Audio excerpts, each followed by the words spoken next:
Hi, welcome again to inkvid.com. My name is Adam. Today's lesson is about if not, unless, as long as not. Actually, this is a lesson that a few students have requested because a lot of people get confused with this word unless. So that's going to be the focus of our lesson. Although, to understand this word unless, you have to understand the if not conditional. That's called a conditional phrase. Okay? So before we do anything, we need to make sure that everybody understands how to use the conditional, how to use an if clause, because sometimes people get confused with this. Today, we're going to focus on a real conditional, not the past, not the hypothetical, the unreal. We're just going to focus on the real one because all of this stuff applies to the other ones as well. So let's start. Before I look into the grammar of it, which is actually important, let me give you a sentence. Next week, you have a test, and you come to me for advice as your teacher. And what am I going to tell you? If you don't study, you won't succeed. Okay? If you study, you will succeed. Very simple, right? So first, we're going to look at how to structure this sentence, because then I want to show you that unless basically means the same as if not. Okay. So first, to make a real conditional sentence, you have your if, you have your subject, you have your present verb, for example, or you have if, subject, and your not present. If you don't study, and then the second half. Now, the second half could be positive or negative. The second half of the clause doesn't matter according to what you have here. This will always be the same. Doesn't matter which clause you're beginning with, you're always going to end the same way because the meaning doesn't change. Okay, but we're going to get into more specifics. If you study, you will succeed.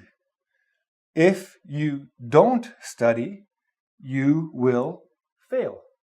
Or, if you study, you will not fail. If you don't study, you will fail.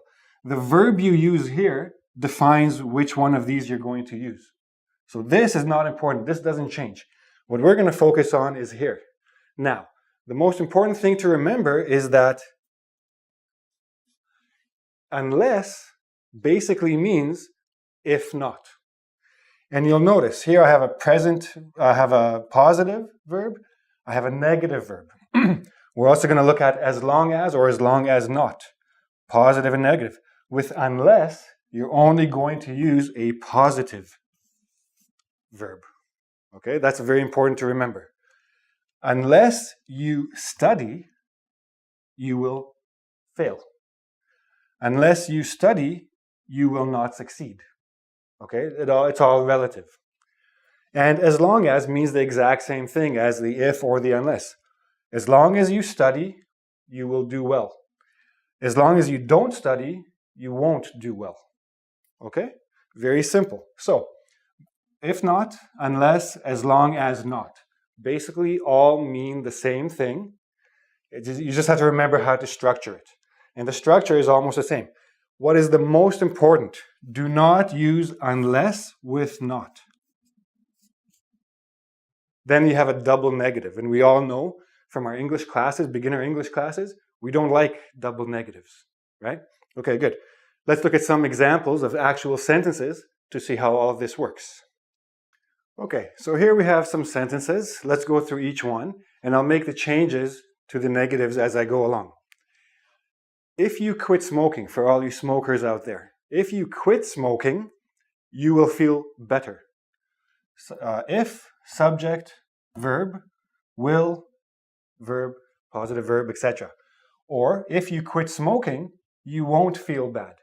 Now, what happens if I introduce the negative into the first part, right? If you don't quit smoking, what's going to happen? Or what will happen, excuse me. If you don't quit smoking, you'll feel better. Is that true? No. If you don't quit smoking, you'll feel bad. If you don't quit smoking, you won't feel good. Right? You made this the negative, you have to change the consequences. You have to change the condition that will happen after this is met. This is the difference, right? If you don't quit smoking, you'll feel bad. Let's look at this sentence. Unless you quit smoking, you will feel bad. Now, what's the difference between this sentence and this sentence with a don't? Nothing. It's the exact same. Here is the result. If you don't quit smoking, you will feel bad. Bad and bad. Do you understand what I'm saying? The unless is the same as if you don't. This is what we have to remember here. This is the negative included in the word. Now, usually when there's a negative in a word, everybody can understand it. In the word unless, there's nothing to tell you it's a negative, except maybe the word less, but not really, right? So you have to be very careful to remember this means if not, okay? Unless you quit smoking, you won't feel good. You won't feel good. Same thing. But the don't and the unless go together. Same meaning. As long as you smoke, now here I have the verb smoke. Here I put quit smoking. I went to the opposite verb, smoke. As long as you smoke, you will feel bad. As long as you don't smoke, what is the consequence? You will feel good. What do you know? Don't changes the consequence. Don't changes the consequence. Unless is the consequence. We don't say unless you don't quit smoking. Okay? It's a double negative. It sounds very strange. It feels very strange. We don't use it. We go with this negative and we have the matching consequence. Consequence basically means the result of the action. Okay. I hope this is pretty clear.